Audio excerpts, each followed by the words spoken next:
जो यहाँ पे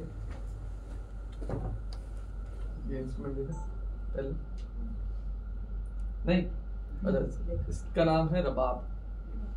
ठीक है, नाम तो सुना होगा, मतलब ये गुरु जब बजाएगा तो आप सुनेंगे भी। रबाब कहाँ का इंस्ट्रूमेंट है बताइए? कश्मीर का भी है और अफगानिस्तान का भी है। हाँ, और तो मैं बड़ी इंटरेस्टिंग कहानी है। मैं दिल्ली में था तो भाई बलदीप सिंह जी हैं, वो शायद जानते हो उन्हें, तो वो इंस्ट्रूमेंट्स भी बनाते हैं, इज अ सिख फिगर। तो वो बता रहे थे कि रबाब एक्चुअली इंडियन इंस्ट्रूमेंट है। मतलब रबाब बजाया जाता था, गुरु नानक देव बजाते थे, कबीर बजाते थे, भाई मर्दाना बजाते थे। और वो जब गए मक्का की ओर तो फिर वो वाद्य उस प्रांत पे भी गया, मतलब अफगानिस्तान है, और फिर वो इंस्ट्रूमेंट्स एक तरीके से काफी इन्फ्लुएंस भी हुए। अब ये एक नैरेटिव है, ऐसे कई सारे नैरेटिव्स हैं, सेंट्रल एशिया के अलग नैरेटिव्स हैं, सबकी अपनी अपनी कहानियां होती हैं, एक ये है। और फिर दूसरा वाद्य है जो आपको तो दिख रहा है, देखा है मेरी नजर में, मतलब I try to be fair. मुझे नूरी बहुत सुंदर लगती है, तो मुझे सरोद भी बहुत सुंदर लगती है। ये मेरी प्रेरणा का स्रोत है एक तरीके से। ये देखा आपने?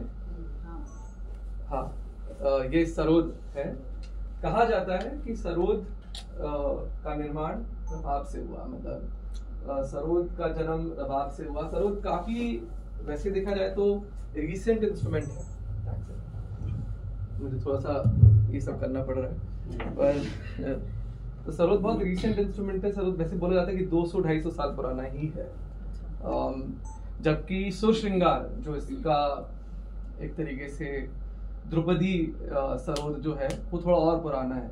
और सरोद को मतलब अलाउद्दीन खान साहब ने बहुत ज़्यादा उस पर वर्क करके उस पर बढ़त करी, और ये अलाउद्दीन खान साहब वाला सरोद है जिसमें 8 ट्यूनिंग, आप एक अमजद अली खान साहब का है और एक अलाउद्दीन खान साहब का है, जिसमें 8 दिखते हैं आपको, तो अलाउद्दीन खान साहब का। तो इसमें क्या होता है कि there are 4 set of strings.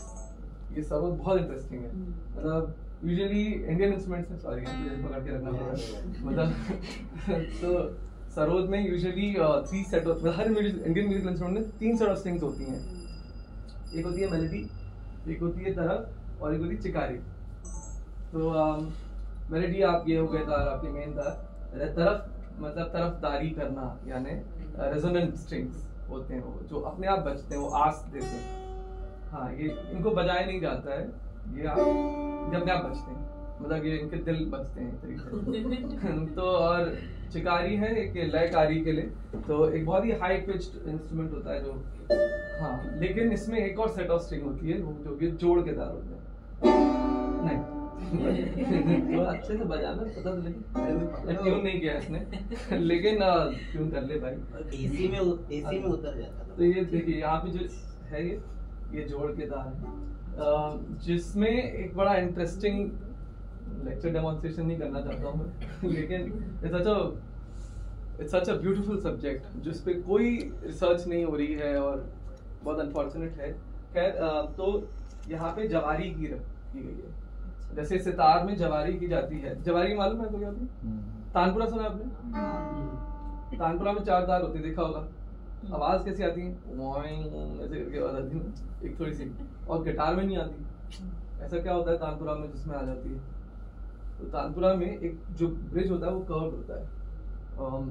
अभी हमारे पास वो वाला इंस्ट्रूमेंट नहीं है, कर्व्ड होता है, एक धागा होता है। वो धागा ऐसे बांधा जाता है कि तार जब बजता है तो एक ही स्वर देगा, और वो ऐसे प्रिज्म की तरह एक्ट करता है कि वो स्प्लिट कर देता है सारी फ्रीक्वेंसीज में, सारी हार्मोनिक्स में। तो सारे स्वर जो हमें मिले हैं हिंदुस्तानी में जो यूज करते हैं वो हमें वहां से मिले। एक छोटा सा जुगाड़ है ना? तो हिंदुस्तानी संगीत की नींव एक जुगाड़ से आई है, मतलब कि वो धागा वहां पे था और वो स्प्लिट कर गया और आपको इतने सारे स्वर मिल गए। तो हमारे यहाँ बहुत ज्यादा शोध अपनी तरीके से हुआ है, मतलब, लेकिन वो डॉक्यूमेंट हुआ है नहीं हुआ है वो मुझे सही से नहीं पता। संस्कृत जबान में भी है तो उसका एक अलग ही पढ़ने का अलग ही मुश्किल है। खैर, तो ये सरोद हो गई, ये रबाब हो गई, और अब हम आ जाते हैं कि क्या जरूरत पड़ी हमें कुछ नए वाद्य की ओर जाने की। उसके लिए मूवी देखते हैं 4-5 मिनट की, देखते हैं।